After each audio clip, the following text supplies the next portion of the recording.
இந்த நாளில் எங்களோடு கூட பேசும் ஆண்டவரே என்று சொல்லி ஆண்டவருக்கு கேட்போமா? தகப்பனே, உடைய சமூகத்தை காத்திருக்கிறோம், எங்களோடு கூட பேசும்படியாக கெஞ்சிருக்கிறோம். ஆண்டவரே, பரிசுத்த ஆவியார் நம்முடைய வார்த்தையின் வழியாய் வெளிப்பட ஆண்டவரே கல்லான இதயத்தை உடைக்கும்படியாக தகப்பனே உடைய சத்தம் கேட்க உடைய சிந்தனைகளுக்கு வெளிப்படுத்தப்படாதே. நீங்க அமர்ந்திருக்கிற என்னுடைய இதயத்தின் சிந்தனைகளையும் அடியேனுடைய நாமையும் ஆண்டவரே நீர் ஆளுகை செய்யும்படியாக ஜெபிக்கிறோம். பொறுப்படுத்திக் கொள்ளும் இயேசு கிறிஸ்துவின் நாமத்தில் வேண்டும் என்று நல்ல பிதாவே. பிரியமானவர்களே, மீண்டும் ஒரு விஷயம் உடைய அன்போடு வாழ்த்துவதில் எனக்கு மகிழ்ச்சி அடைகிறேன். ஆண்டவர் உங்களை ஆசீர்வதிப்பாராக. இந்த நாளிலே நான் ஏற்கனவே சொன்னது போல இது பெண் குழந்தைகள் ஞாயிறு, கேர்ள் சைல்ட் சண்டே. இந்த நாளிலே கொடுக்கப்பட்டிருக்கிற தலைப்பு பெண் பிள்ளைகளுக்கான அல்லது பெண் குழந்தைகளுக்கான எதிர்காலத்தை உறுதி செய்தல், எதிர்காலத்தை உறுதி செய்து ஆங்கிலத்தில் assuring future for the girl child என்று சொல்லி நமக்கு கொடுக்கப்பட்டிருக்கிறது. ஒரே ஒரு கேள்வி, நம்முடைய சமூகத்தில் நாம் வாழ்ந்து கொண்டிருக்கிற இந்த சமூகத்தில் பெண் பிள்ளைகள் எப்படி இருக்கிறார்கள்? அவர்களுக்கு பாதுகாப்பு இருக்கா? பாதுகாப்பு இருக்கா? அவர்களுக்கு உரிமைகள் அல்லது அவர்கள் பெற வேண்டிய சலுகைகள் உரிமைகள் அவங்களுக்கு கிடைக்குதா? இன்னைக்கு நம்முடைய சமூகத்தை பெண் பிள்ளைகளுக்கான அல்லது பெண் பிள்ளைகளுக்கு நேரிடுகிற அவலங்கள் என்ன சற்று யோசித்து பார்ப்போம். ஆண்டவரை ஆராதிக்கிறோம் என்று சொல்லுகிற நாம் ஆண்டவரை மாற்றி சொல்லுகிறது. தொடக்கத்திலே ஆதியிலே ஆண்டவர் ஆணையும் பெண்ணையும் தம்முடைய சாயலிலே படைத்தார் என்று சொல்லி சொல்லப்பட்டிருக்கிறது. அப்ப இன்றைக்கு பெண் பிள்ளைகளுக்கு கிடைக்க வேண்டிய உரிமைகள் மறுக்கப்படுகிற பொழுது நான் எப்படி இருக்கிறேன்? ஆண்டவரை ஆராதிக்கிறேன், ஆண்டவர் எல்லோரையும் சரிசமமாய் பார்க்கிறேன், அவருடைய பிள்ளையாய் இருக்கிற நான் அவருடைய சிந்தை நிலை இருக்கிறதா என்பதை சற்று யோசித்து பார்க்க நாம் அழைக்கப்படுகிறோம். நிறைய நேரங்களிலே நாம் என்ன செய்கிறோம்? கண்டும் காணாதவர் போல இருந்து விடுகிறோம். கடந்த நாட்களிலே உத்தரப்பிரதேசத்தில் நடந்த செய்தியை நாம் அறிந்திருக்கிறோம். இன்னும் நம்முடைய தமிழ்நாட்டிலே எத்தனையோ சிறு பிள்ளைகள் அவங்க இன்னும் அவங்களுக்கு சரியான நினைவு, அதாவது அவங்களுடைய அறிவு கூட, உலக அறிவு கூட சரியான வராத சூழ்நிலைகள் கூட பிஞ்சிலேயே அழிக்கப்படுகிறார்கள் அல்லது கருவறுக்கப்படுகிறார்கள். இப்படிப்பட்ட பிள்ளைகளுக்கு நம்முடைய பதில் என்ன? நம்முடைய மறுமொழி என்ன என்பதை யோசித்து பார்ப்போம். இந்த சமூகம் என்பது தொடக்கத்தில் ஆண் பெண் சமம் என்கிற ஒரு மிகப்பெரிய சமநோக்கோடு வாழ்ந்து வந்த சமூகம் பின்னாட்களிலே ஆண் பெண்ணை விட உயர்ந்தவர், பெண் ஆணை விட தாழ்ந்தவர் அல்லது இரண்டாம் நிலை என்கிற ஒரு மிகப்பெரிய தவறான தாக்கம் இந்த சமூகத்தை ஏற்படுத்தப்பட்டிருக்கிறது. அன்புக்குரியவர்களே, தொடக்க காலத்தில் அடிமைப்பட்ட பெண்கள் இன்றைக்கும் அடிமைப்பட்டுக் கொண்டேதான் இருக்கிறார்கள். ஆனால் அதன் மத்தியிலே இன்றைக்கு எல்லா துறைகளிலுமே பெண்களுடைய பங்களிப்பு அல்லது பெண்களுடைய இருப்பு நிலை ஆண்களை காட்டிலும் பல இடங்களிலே அவர்கள் அதிகமாக வளர்ந்திருக்கிறார்கள். ஒருவேளை அப்படி வளர்ந்திருக்கிறதுனால அவங்க இன்றைக்கு அவர்களுக்கு எல்லா உரிமையும் கிடைக்கப்பட்டு விட்டது என்று சொல்ல முடியாது. எல்லா இடங்களிலும் பெண்கள் நசுக்கப்படுகிறார்கள். அவர்கள் ஆண்களினாலே கீழ்ப்படுத்த அல்லது கட்டுப்படுத்தப்படுகிறார்கள் என்பதை நீங்கள் நானும் மறுக்க முடியாது, ஏற்றுக்கொண்டுதான் ஆக வேண்டும்.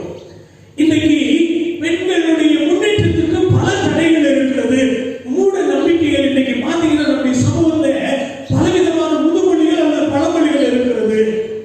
ஒருவேளை உங்களுக்கு எத்தனையோ பழமொழி தெரிஞ்சிருக்கலாம். நல்லா தெரிஞ்ச பழமொழி, சான் பிள்ளையானாலும் ஆண் பிள்ளைதான், பட்ட கோழி கூவி தெரியாதா, பொழுது விடியாது.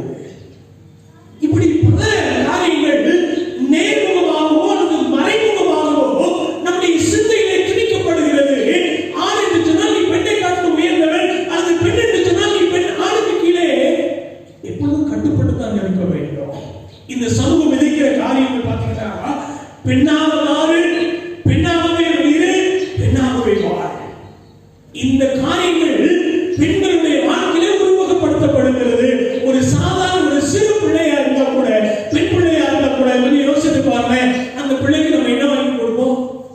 விளையாட்டு சாமான், ஒரு கேஸ் ஸ்டவ், பாத்திரம்.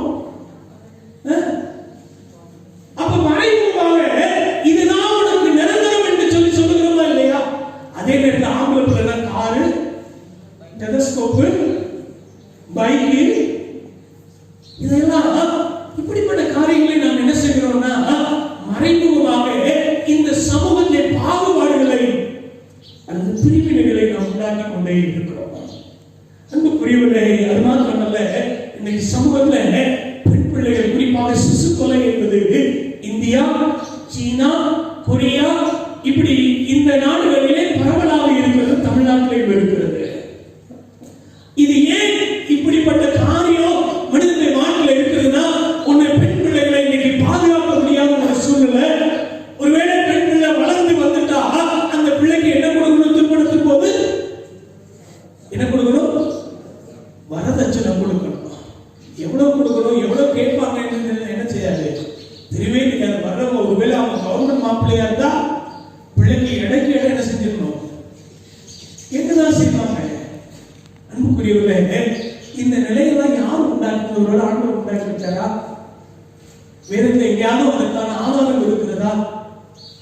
அதுக்கு இன்னைக்கு நாம் எப்படி மறுமொழி கொடுக்க போகிறோம்?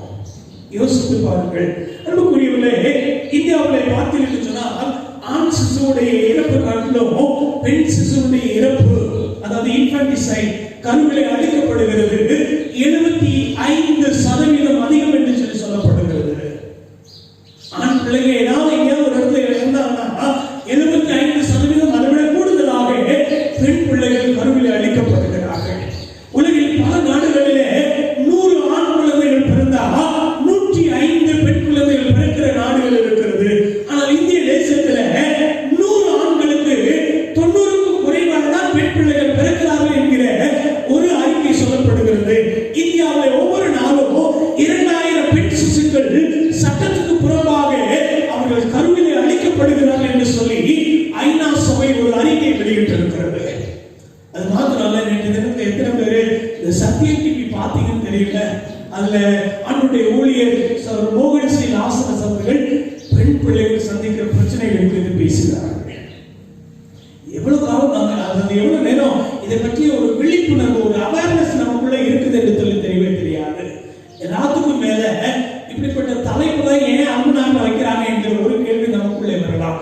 ஆண்டவர் அவர்களுக்கும் ஆண்டவர் மாற்றுத்திறனாளிகளுக்காக அவர்களுடைய கரிசனை குறித்த ஒரு சிந்தனை நம்மளே வர வேண்டும். இன்றைக்கு இப்படிப்பட்ட சிந்தனைகள் சுயாதீன தூற்றுகள் என்கிற இடத்துல என்கிற சபைகளில் இருக்கவே இருக்காது.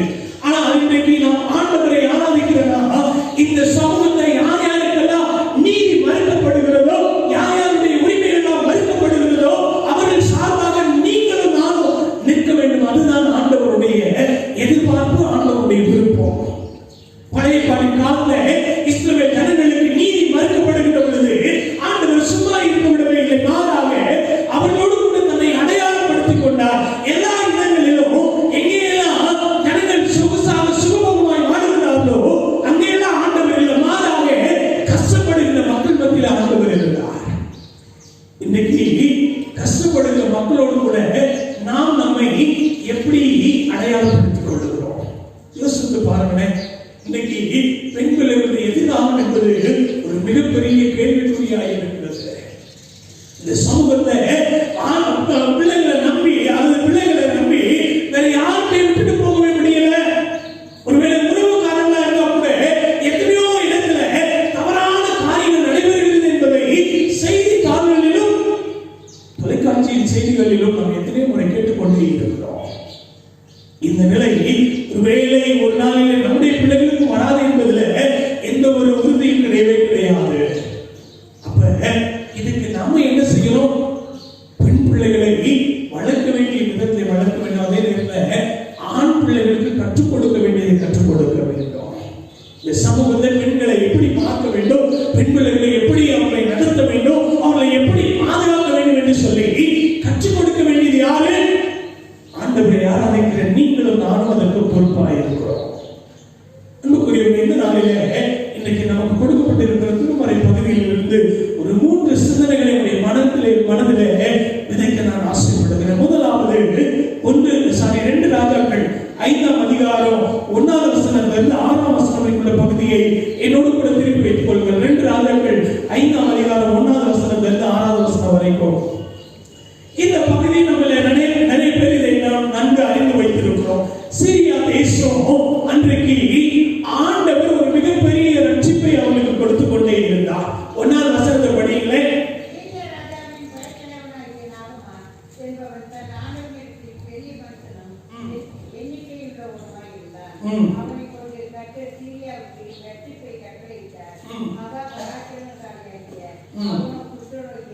இங்கே ஆண்டவருடைய வசனம் சொல்லுகிறது, சீரியா தேசத்துல நாகமானுக்கு யாரு ரட்சிப்பை கட்டளையிட்டது? யார் கட்டளையிட்டது?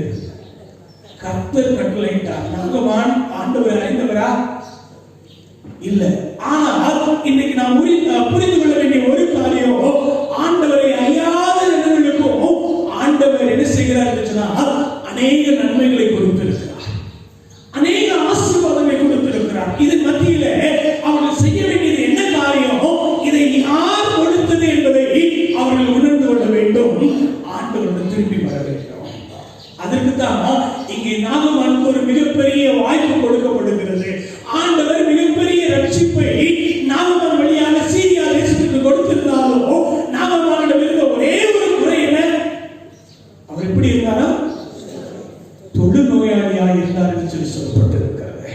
அன்புக்குரியவர்களே, இந்த தொழுநோயாளிக்கு ஆண்டவர் அவருக்கு சுகமடைய அல்லது அவர் குணமடைய ஆண்டவருடைய அன்பை அறிந்து கொள்ள ஒரு கதாபாத்திரத்தை ஆண்டவர் பயன்படுத்துகிறார். அது யாரு? அது யாரு? இஸ்ரவேல் தேசத்திலிருந்து கொண்டு வரப்பட்ட ஒரு சிறு அடிமை பெண். இந்த பிள்ளைகளுடைய வயசு எப்படி இருக்கும்? 12 14 வயசு வரைக்கும் இருக்கும் என்று சொல்லி சொல்லப்படுகிறது. அப்ப இந்த பிள்ளை இந்த நாகமானுடைய சுகம் பெறுதலிலே அந்த ஆண்டவரை அறிந்து கொள்வதில் எப்படி ஆண்டவருக்கு ஊழியம் செய்தார் என்று சொல்லி சொல்லப்பட்டிருக்கிறது. 3வது வசனத்தை படியுங்க.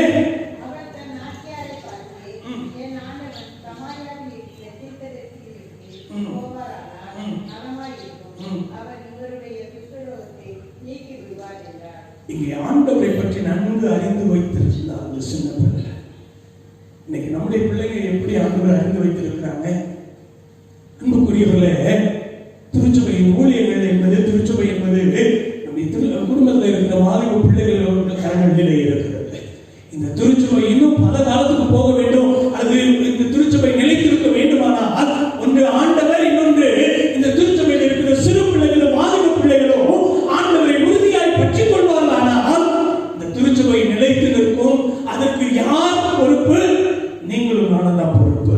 நம்முடைய பிள்ளைகளை எப்படி ஆலய ஆராதனையில, ஆலயத்தின் ஊழியர்களிலே நாம் பங்கேற்க வைக்கிறோம் என்பதை சற்று சிந்தித்து பாருங்கள்.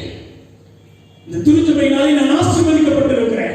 இந்த திருச்சபையினாலே நான் பலவிதமான நன்மைகளை பெற்றிருக்கிறேன். நான் குடும்பமாக இந்த திருச்சபையில தான் இணைந்தேன். ஆனால் இன்னைக்கு என்னுடைய பிள்ளைகள் இந்த ஆலய ஆராதனையில பங்கேற்கவில்லை என்று சொன்னால் அது யாருடைய தப்பு? அதுக்கு யார் பொறுப்பு? யோசித்து பாருங்க. எத்தனையோ பேர் இன்னைக்கு பெற்றோர் தன்னுடைய பிள்ளைகளோடு கூட ஆண்டவரை ஆராதிக்க வர முடியல. அநேகமே சொல்லி இருக்கிறேன், பணி நிமித்தமாய், படிப்பின் நிமித்தமாய் ஒருவேளை அவங்க வெளியிடத்துல இருந்தாங்கன்னா பிரச்சனை இல்லை. ஆனால் உள்ளூர்லயே இருந்துட்டு என் பிள்ளை இங்கே வரல, ஆண்டவரை ஆராதிக்கல, நான் குடும்பமாய் ஆண்டவரை ஆராதிக்கவில்லை என்று சொன்னால் ஆண்டவரிடத்துல யார் கணக்கு கொடுக்கணும்? யார் கணக்கு கொடுக்கணும்? நீங்களும் நானும் தான் கணக்கு கொடுக்கணும். யோசித்து பாருங்களேன், யோசித்து பாருங்க. இங்கே இந்த சிறு பெண் சொல்லுகிற ஒரு காரியம் 3வது வசனத்துல சொல்லப்பட்டிருக்கிறது. என் ஆண்டவன், என் ஆண்டவன் அப்படின்னா என்ன? நான் இப்பொழுது இருக்கிற இடத்தை தனக்கு சொந்த இடமாய் பாவிக்கிற ஒரு மிகப்பெரிய மனப்பான்மை இந்த பிள்ளையிடம் காணப்பட்டது. நான் இப்பொழுது அடிமையாக இருக்கிறேன். என் சொந்த குடும்ப இடத்தை இல்லை, என்னுடைய சொந்த மொழி பேசுகிற மக்கள் இடத்தை இல்லை, என்னுடைய சொந்த கலாச்சார மக்கள் என்னோடு கூட இல்லை. ஆனால் இதுக்கெல்லாம் இந்த மனிதனை நான் எப்படி பழி வாங்க வேண்டும் அப்படின்னு ஒரு நாள் தொட்டுல நினைக்கவே இல்லை. மாறாக ஆண்டவர் சொன்னா, ஒரு சத்துருக்களை என்ன செய்யுங்க? சிநேகியுங்கள். உங்களுக்கு தீமை செய்கிறவர்களுக்கு என்ன செய்யுங்க? நன்மை செய்யுங்க. அதுதான் அந்த வசனத்துடைய முன்னுதாரணம். இந்த சிறு பிள்ளை, இந்த சிறு பிள்ளை இங்கே பார்த்தீங்கன்னு சொன்னால் இருக்கிற இடத்துல இருக்கிற ஒரு மனிதர் சுகவீனமாய் இருக்கிறார். அது ஆண்டவருடைய அன்பு அவருக்கு தேவை என்று சொல்லப்படும் பொழுது அவர்கள் என்னுடைய சொந்த ஜனமாய் மாற வேண்டும். அவர்கள் என்னுடைய சொந்த ஜனமாய் மாறி இருக்கிறார்கள். யோசித்து பாருங்களேன், என்ன ஆண்டவன். இன்னைக்கு பல நேரங்களில் கிறிஸ்தவ வாழ்க்கையில மன்னிக்க முடியாத எவ்வளவு தவறுகள் நம்முடைய வாழ்க்கையில இருக்கிறது. பிறரை என்னால மன்னிக்க முடியல, நான் செத்தா கூட அவன் முகத்தை என்ன செய்ய மாட்டேன், அவன் முழிக்க கூடாது. நாமளே உங்களை செத்ததுக்கு அப்புறம் எப்படி முழிப்போம்னு தெரியல. ஆனா சொல்லுகிறது, நான் செத்தா கூட அவன் என் மூஞ்சில முழிக்க கூடாது. ஏன்? என்னால மன்னிக்க முடியல. அப்ப நான் ஆண்டவரிடத்துல வந்து எப்படி மன்னிப்பு பெற முடியும்? யோசித்து பாருங்களேன். இங்கே மன்னிப்பதற்கு, ஆண்டவருடைய அன்பை பறைசாற்றுவதற்கு இந்த பெண் ஒரு மிகப்பெரிய ஆண்டவருடைய ஊழியக்காரியாய், அது ஆண்டவருடைய தூதுவராய் இன்னைக்கு நமக்கு ஒரு மிகப்பெரிய சவாலாய் இருந்து கொண்டிருக்கிறார். அன்புக்குரியவர்களே, சமாரிய தேசம் எப்படிப்பட்ட தேசம்? இந்த சமாரிய தேசம் ஆண்டவராலே தெரிந்து கொள்ளப்பட்ட, ஆண்டவருடைய அற்புதங்களை, அடையாளங்களை எகிப்து தேசத்துல வனாந்தரத்தை பார்த்த சமாரிய தேசம் இன்னைக்கு ஆண்டவர் விரும்புகின்ற வகையில இல்லை. எத்தனையோ பெரியவர்கள் இருந்தாலும் அவங்க மனம் போன போக்கில் வாழ்ந்த பொழுது 10ஓடு 11 நான் வாழ விரும்பாமல் ஆண்டவரின்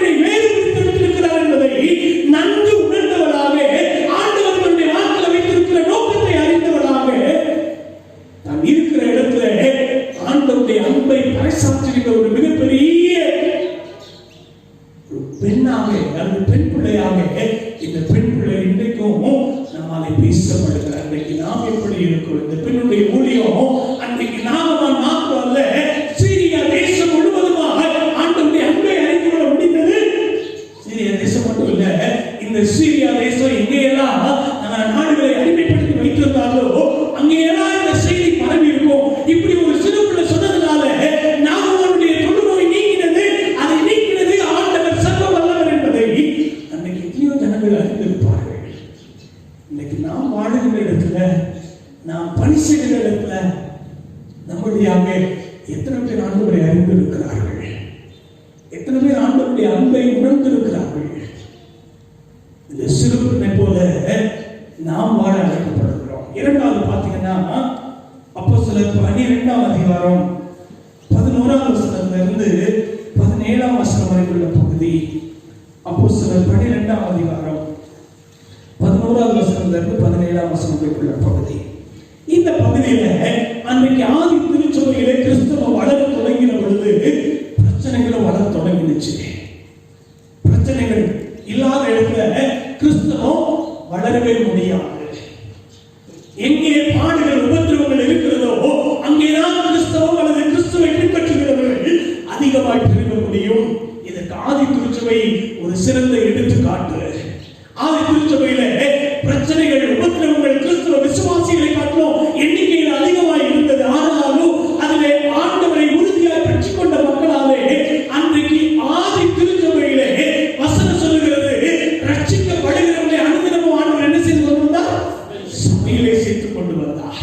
4ஆம் அதிகாரம் 1ஆம் வசனத்தை சொல்லுகிறது, 5ஆம் வசனத்தை சொல்லுகிறது, அங்கே எருசலேமிலே வாழுகின்ற மூப்பர்கள், சபையின் தலைவர்கள் பேதுருவையும் யோவானையும் யாக்கோபையும் நீங்க இயேசு என்கிற பெயரை உச்சரிக்கவே கூடாது என்று சொல்லி அவர்களுக்கு கட்டளை கொடுக்கிறார்கள். ஆனால் நடந்தது என்ன தெரியுமா? அங்கே அவர் சொன்னது, நாங்க எப்படி சும்மா இருக்க முடியும்? ஆண்டவர் இயேசுவுடைய அன்பை அனுபவித்தவர்கள், ஆண்டவர் இயேசுவுடைய அன்பை ஒவ்வொரு நாளும் அவருடைய வாழ்க்கையில் அனுபவிக்கிறவர்களாலே சும்மா இருக்கவே முடியாது. அந்த அன்பை பிறருக்கு பறைசாற்றிக் கொண்டே இருப்பார்கள். இந்த பகுதியில் என்ன நடக்கிறது? முதலாவது, யூதர்களை பிரியப்படுத்த வேண்டும் என்று சொல்லி அன்றைக்கு ஆண்டு கொண்டிருந்த ஏரோது யாக்கோபை கொலை செய்கிறார். இன்னைக்குமே நம்ம தேசத்தில் அதை பார்க்க முடியும். பெரும்பான்மை மக்களுடைய ஓட்டு வங்கியை ஓட்டு பெறணும்னு சொல்லி ஆளுகின்ற கட்சியோ எதிர்கட்சியோ எதையாவது அவர்களை பிரியப்படுத்த வேண்டும் என்று செய்து கொண்டிருப்பார்கள். அதே போலதான் இங்கே ஏரோது என்ன செய்கிறார்? யூதர்களை பிரியப்படுத்த வேண்டும் என்று சொல்லி யாக்கோபை கொலை செய்தார். யாக்கோபை கொலை செய்ததுக்கு அப்புறம் இப்ப என்ன நடந்துச்சு? அடுத்து பேதுருவை பிடிக்க வேண்டும் என்று சொல்லி நினைத்துக் கொண்டிருக்கிற நேரத்தில் பேதுருவை பிடித்து சிறைச்சாலையில் போடுகிறார். இப்ப இந்த நேரத்துல தான் ஆண்டவர் தன்னுடைய தூதனை அனுப்பி பேதுருவை சிறைச்சாலைக்கு வெளியே கொண்டு வருகிறார். சிறைச்சாலைக்கு கொண்டு வருகிற வரைக்கும் பேதுருக்கு நினைவு தெரியவே இல்லை. நல்ல தூக்க நித்திரை மயக்கத்தில் இருக்கிறார். அந்த வீதிக்கு நடுத்தருக்கு வந்ததுக்கு அப்புறம் தான் தெரியுது, இது கனவு இல்லை, ஆண்டவர் எனக்காக செயல்படுகிறார் என்று சொல்லி. உடனே பேதுரு என்ன செய்கிறார்? அவருக்காக ஜெபம் பண்ணி கொண்டிருக்கிற மக்கள் இருக்கிற இடத்துல போகிறார். அங்கே போய் கதவை தட்டுகின்ற பொழுது அங்கே இருக்கிற மக்கள் சொல்லுகிறார்கள், பேதுரு அல்ல, ஒருவேளை பேதுருடைய தூதனாக இருக்கும் என்று சொல்லி சொல்லுகிறார்கள். ஆனால் அங்கே இருக்கிற ஒரு பெண் பிள்ளை, அவருடைய பெயர் போடப்பட்டிருக்கிற ரோதை என்கிற ஒரு பெண் பிள்ளை, இல்லை இது பேதுரு தான். காரணம், தன்னுடைய மேய்ப்பனுடைய சத்தத்தை அந்த மந்தை அந்த ஆடு நன்கு அறிந்து வைத்திருந்தது. அவருடைய திறமையினாலே இல்ல, இது கடைசி வரைக்கும் அவன் உறுதியாக சாதிக்கிறார், இது பேதுருதான் என்று சொல்லி. அன்புக்குரியவர்களே, இப்படிப்பட்ட திறமைகளை பெண் பிள்ளைகள் வைத்திருக்கிறார்கள். அவர்களுக்காக அது அவர்களிடமிருந்து நாம் அடையாளம் கண்டுகொள்ள அழைக்கப்படுகிறோம். இந்த பெண்ணுடைய திறமையை ஆதி திருச்சபை உணர்ந்திருந்தது. அடுத்தது பாத்தீங்கன்னா, முதலாவது அங்கே பழைய பாட்டுல அந்த பெண், அந்த சிறு பிள்ளை ஆண்டவருக்காக செய்த ஊழியம். இங்க இந்த பெண் ஆண்டவருக்காக பயன்படுத்திய தாழ்ந்து. மூணாவது பாத்தீங்கன்னா மார்க் 5ஆம் அதிகாரம்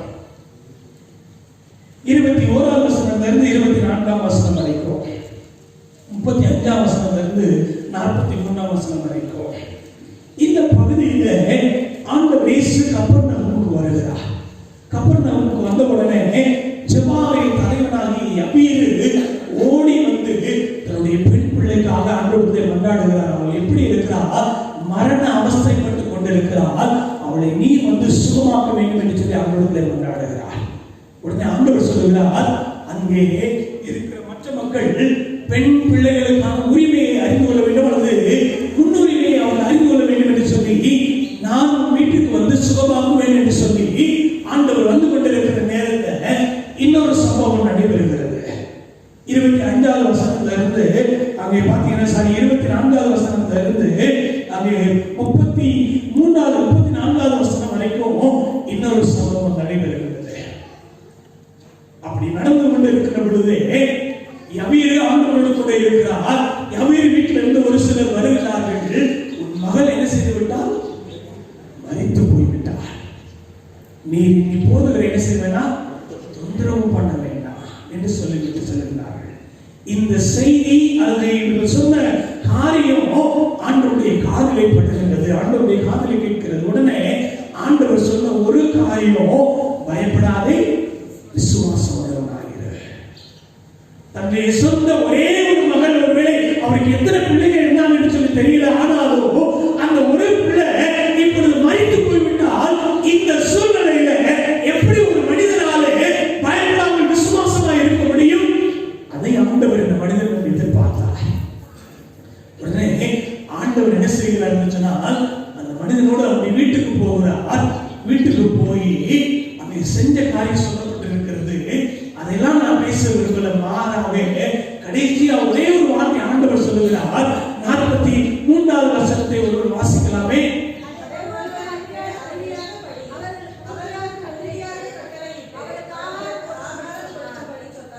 இங்கே வசனம் சொல்லுகிறது, அவளுக்கு ஆகாரம் கொடுக்கும்படி சொன்னார். ஏன் ஆண்டவர் இந்த வார்த்தை சொல்லிக்கணும்? ஏன் இந்த வார்த்தை ஆண்டவர் சொல்லிக்கணும்? அந்த பிள்ளை உயிரோடு எழுப்பியாச்சு. ஆனா எழுப்பின உடனே அவளுக்கு உணவு கொடுங்கள் என்று சொல்லும் பொழுது அந்த பெண் ஒருவேளை ஊட்டச்சத்து குறைவினாலே மரித்திருக்கலாம் அல்லது உணவு கிடைக்காமல் மரித்திருக்கலாம். அப்ப இந்த நிலை மாற வேண்டும். இன்னைக்கு பெண் பிள்ளைகள், எத்தனையோ பிள்ளைகள் நம்முடைய ஊட்டச்சத்து குறைபாடோடு மரிக்கிறவர்கள் இருக்கிறார்கள். சரியான ஆகாரம் கிடைக்காமல் பெண் பிள்ளைகள் மரிக்கிறவர்கள் அநேகம். இந்த நிலை மாற வேண்டும் என்று சொல்லி ஆண்டவர் அவளுக்கு ஆகாரம் கொடுங்கள் என்று சொல்லி கட்டளையிடுகிறார். இன்னைக்கு எத்தனை பிள்ளைங்க ரோட்ல அல்லது சாலை ஓரங்களில பிச்சை எடுக்கிறத நம்ம பார்த்துக்கிறோம். பொம்பளை பிள்ளைங்க, அவங்க எத்தனை வேலை நல்லா சாப்பிட்டுப்பாங்க. இதை வச்சு ஒரு கூட்டம் பிழைப்பு நடத்துகிறது. நான் அதை பற்றி பேசவில்லை. உண்மையாகவே கஷ்டப்படுகிற பிள்ளைகளுக்கு நாம் அவர்களுக்கு ஆகாரம் கொடுக்க, இந்த சிறு பிள்ளைகளுடைய வாழ்க்கையில அவர் வாழ்வு பெற வேண்டும் என்று சொல்லி ஆண்டவர் காட்டின தீவிரம் இன்னைக்கு நம்முடைய வாழ்க்கையில இருக்க வேண்டும் என்று சொல்லி ஆண்டவர் விரும்புகிறார். முதலாவது ஒரு பெண் சிறு பிள்ளை திருப்பணி ஆற்றினார். இரண்டாவது ஒரு சிறு பெண் நம்முடைய திறமையை வெளிப்படுத்தினார். இங்கே ஆண்டவர் இந்த சிறு பெண்ணுக்கான தீவிரம் நம்முடைய வாழ்க்கையில் காணப்பட வேண்டும் என்று சொல்லி எதிர்பார்க்கிறார். எத்தனை பேர் இன்னைக்கு ஆதாரம் கிடைக்காமல் கஷ்டப்பட்டு, குறிப்பாக பெண் பிள்ளைகள் கஷ்டப்பட்டுக் கொண்டிருக்கிறார்கள். அவர்களுக்காக நாம் என்ன செய்ய போகிறோம்? இன்னைக்கு பெண் பிள்ளைகள், இன்னைக்கு பின்னாடி வரப்போகிற பெண் பிள்ளைகளுக்கு ஒரு சிறப்பான எதிர்காலத்தை நாம் உருவாக்க வேண்டுமானால், அவர்களுக்கு நாம் அவருடைய கரங்களிலே கொடுக்க வேண்டுமானால், இன்றைக்கு என்னுடைய பணி என்ன, என்னுடைய பொறுப்பு என்ன? இந்த சமூகத்துல எங்கெல்லாம் பெண் பிள்ளைகளுடைய உரிமைகள் மறுக்கப்படுகிறதோ, எங்கெல்லாம் பெண் பிள்ளைகளுடைய வாழ்வு மறுக்கப்படுகிறதோ, அங்கே நான் ஆண்டவருடைய பிரதிநிதியாக, ஆண்டவருடைய பிள்ளையாக நின்று கொண்டு அவர்களுக்கு உரிமைகள் பெற்றுக் கொடுக்க ஆண்டவருடைய கருவியாக எடுத்து பயன்படுத்த விரும்புகிறார். நாம் ஆயத்தமாய் இருக்கிறோம். இன்னைக்கு எத்தனையோ பெண் பிள்ளைகள் சிசுவிலே கருவிலே அழைக்கப்படுகிறார்கள். அப்ப அவர்களுக்கு என்னுடைய பங்களிப்பு, அவர்களை வாழ்வு பெறுவதற்கு என்னுடைய பங்களிப்பு என்ன? கண்களை மூடி நாம் ஜெபிக்கலாம்.